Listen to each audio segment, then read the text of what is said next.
Mesa arroba aí. Já é o segundo post que ele faz, que eu trago aqui para vocês, o que pode ajudar muito a cabeça de vocês. Eu vou ler a historinha dele toda aqui, é longa, se preparem, mas fiquem até o final, porque provavelmente esse é um dos depoimentos mais importantes que eu vou ler aqui no nosso canal. O depoimento dele, na minha opinião, foi tão maravilhoso e perfeito que ele pode ajudar outras pessoas, e eu acho que seria uma pena isso ficar restrito somente para a comunidade do curso Mestres do Bitcoin, da comunidade exclusiva aqui, tá? Então vamos lá, vamos ler o que o Dirceu falou, tá? Neste episódio de Devaneio Cripto, gostaria de pegar carona nos alertas que o Augusto Bax vem fazendo diariamente e compartilhar um pouco do meu ponto de vista sobre um assunto delicado aqui no grupo. E acredito que para qualquer iniciante no mundo repleto de otimismo, mascarado de intenções e ilusões, primeiramente um disclaimer. O post não visa incentivar ou convencer ninguém sobre o que é o certo ou errado, muito menos dizer qual a melhor escolha. Pelo contrário, o objetivo é fazer uma provocação sincera a todos para que avaliem o quão independentes somos neste mercado e se conseguimos administrar as influências positivas ou negativas aos quais nos apegamos inconscientemente das consequências que elas têm. Além disso, tentarei transcrever parte dos alertas que o Augusto faz em seus vídeos com a minha interpretação, podendo cometer algum equívoco. Então, desde já, caso o faça de forma equivocada, peço desculpas, tá? Mas ele foi perfeito aqui, na minha opinião. Em uma análise, então vamos colocar aqui, em uma análise breve de contexto macro, estamos vivendo um possível final de ciclo com índices atingidos seus. Isso é a opinião dele, tá, pessoal? Ele não está dizendo que a gente está em fim de ciclo, mas essa é uma opinião dele, tá? De forma frenética, movimento este originário de um impulso que já vinha ocorrendo há mais de 10 anos. Lembrando, Federal Reserve, lembrando, o SP 500 segue subindo durante 10 anos consecutivos, tá? Portanto, uma hora ele deve chegar ao fim. Mas o primeiro questionamento que faço é: o mercado cripto é diferente? A resposta é não. Nos últimos meses, vimos uma correlação entre os mercados tradicionais e o mercado cripto ser cada vez mais relevante. Consequentemente, a quebra do ciclo de alta do mercado tradicional possivelmente afetará os demais. Por um lado, considero isso positivo, pois pode indicar que o BTC e as altcoins estejam mais inseridos na economia tradicional do que imaginamos. Fora isso, não teorizei sobre esse assunto, pois seria algo raso. Outro ponto é que, se avaliarmos isoladamente os ciclos do Bitcoin, coincidentemente, também estaríamos próximos de iniciar seu tradicional bear market. Assumindo a contextualização feita como algo coerente, nenhuma certeza, ele botou porque a gente não tem como prever o futuro, obviamente. O próximo questionamento é, neste momento, qual o nível de risco percebido para você ao decidir por um investimento? Você, entrando hoje, acredita que o risco é baixo, médio ou alto? Se considerar baixo, acredito que você ficará exposto e otimista com resultados que busca.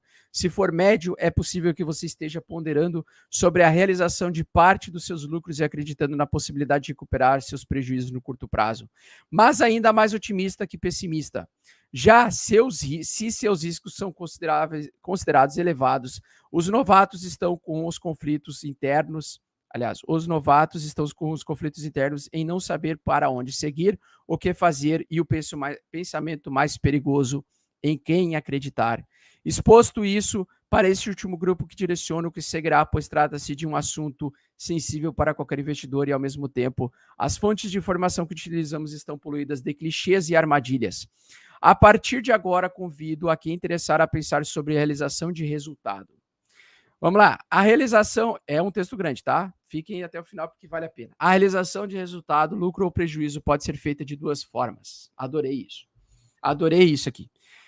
Consciente, onde o investidor revisa os movimentos realizados, estratégias, pondera sobre o potencial existente, a qual tempo ele ainda pretende ficar exposto, as características do ativo e o comportamento que tem em cada cenário, bull, bear market, qual sua liquidez para aproveitar oportunidades, o potencial de outros ativos e o trade-off entre eles, entre outros. Em outras palavras, a decisão a ser tomada será fundamentada com dados, informações, contextos e tudo que tiver ao alcance do investidor. Exatamente isso que a gente ensina. Neste canal é exatamente isso que a gente ensina. Aqui não é grupo de sinais. A gente precisa tomar decisões baseadas em fundamentos, com dados e informações, seja dados on-chain, seja price action, seja análise fundamentalista dos projetos, contexto e tudo que estiver ao alcance do investidor. É dessa forma que no grupo de membros eu tento trazer a Nanda Gard para trazer os dados on-chain. Eu estudo sobre dados on-chain, eu trago o Thiagão Rocha sobre fundamentos e projetos.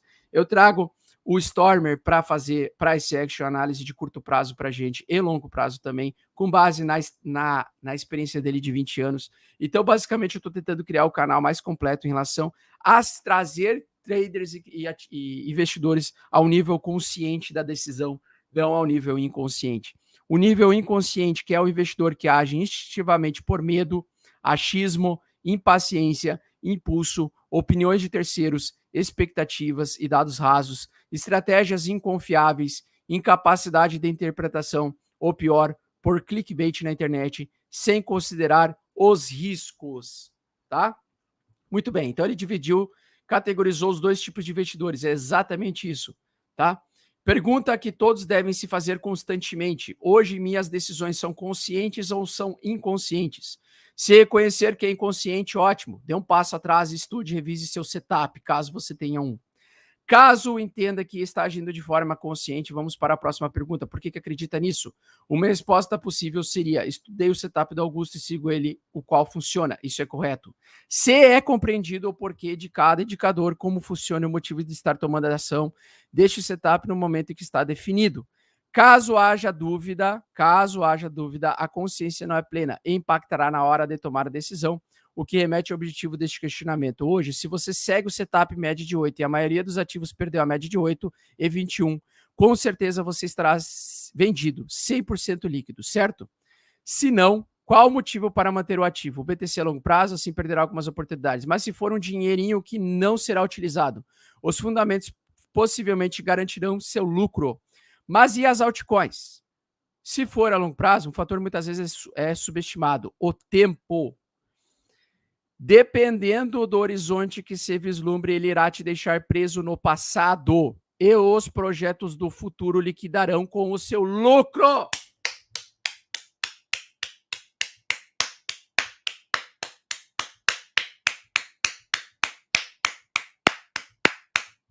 Perfeito! Perfeito, cara. Perfeito texto. Não existe resposta certa nesses casos. Simplesmente pontua-se os fatores de risco e oportunidades que, para se tornar consciente e consciente, devem ser levados em consideração.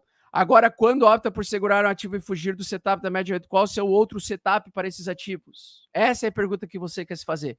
Você quer se expor nas altcoins? Se exponha. Mas qual o setup que você vai utilizar para se expor nesses ativos? Esse setup ele está coerente?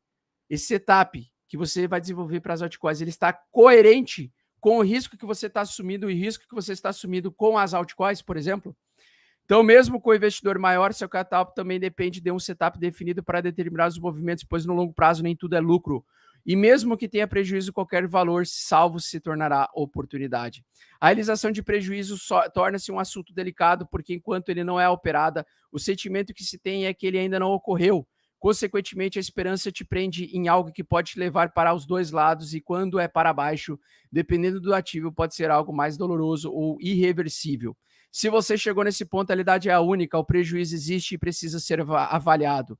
Revise se é algo do ativo, se é reversão de tendência ou qualquer outro motivo, mas trace sua rota de fuga. Tenha uma rota de fuga, mesmo que seja o 1, mas evite chegar a 0. O verdadeiro sardinha não é aquele que comete o erro, mas sim aquele que não reconhece o próprio erro e suas limitações e continua a se deixar levar pelos ruídos do cardume. Dependendo do momento do mercado, esse assunto poderia ser considerado pífio. Entretanto, o BTC está em região importante que, se rompida, pode levar a patamares que hoje alguns não imaginam. O BTC já morreu várias vezes, esse último superciclo potencializou a alta, porque não irá potencializar a intensidade da queda, né? Lembremos, diferente de outros índices de mercado que têm seus indexadores mutáveis de acordo com o desempenho das empresas a eles atrelados, o mercado cripto está atrelado a um único ativo, manipulável e com vários players que tentam derrubá-lo devido ao seu potencial. O raciocínio acima não tem como objetivo fazer você realizar lucro, muito menos prejuízo indiscriminadamente.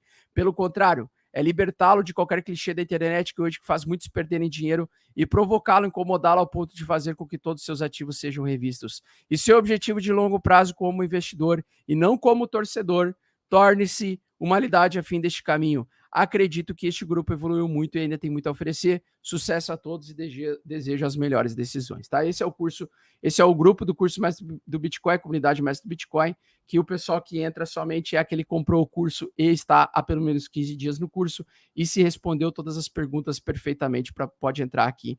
Eu achei esse texto dele incrível, é um resumo prático de tudo aquilo que a gente tenta ensinar, não só no curso, mas nas lives diárias que a gente tenta passar, tá? Esse é o valor, basicamente, que a gente precisa ter. Vamos lá. O pessoal tá falando o seguinte, conversa para boi dormir. Justamente quando a pessoa tem esse tipo de pensamento, é que ela não vai conseguir ser rica. Simplesmente isso, tá? Por quê? Porque esse é o resumo geral do pensamento de um investidor profissional. O Dirceu Emanuel Mesa Arroba se tornou finalmente um investidor profissional. Ele já tinha feito outro texto uma vez, e esse justamente é o resumo, é o que separa as sardinhas que vão perder e ruir todo o seu patrimônio em tendência de baixa no mercado cripto, daqueles caras que vão conseguir fazer dinheiro no longo prazo e se tornarão multimilionários, tá? Vamos lá. Então, curso mais Bitcoin, link na descrição, cupom de desconto Café 50, né? O cupom de desconto 50% é o Café 50. Melhor curso de criptomoedas do Brasil, disparado. 7 dias de arrependimento para quem entrar lá, achar que é uma merda e pode pedir dinheiro de volta, eu reembolso na mesma hora.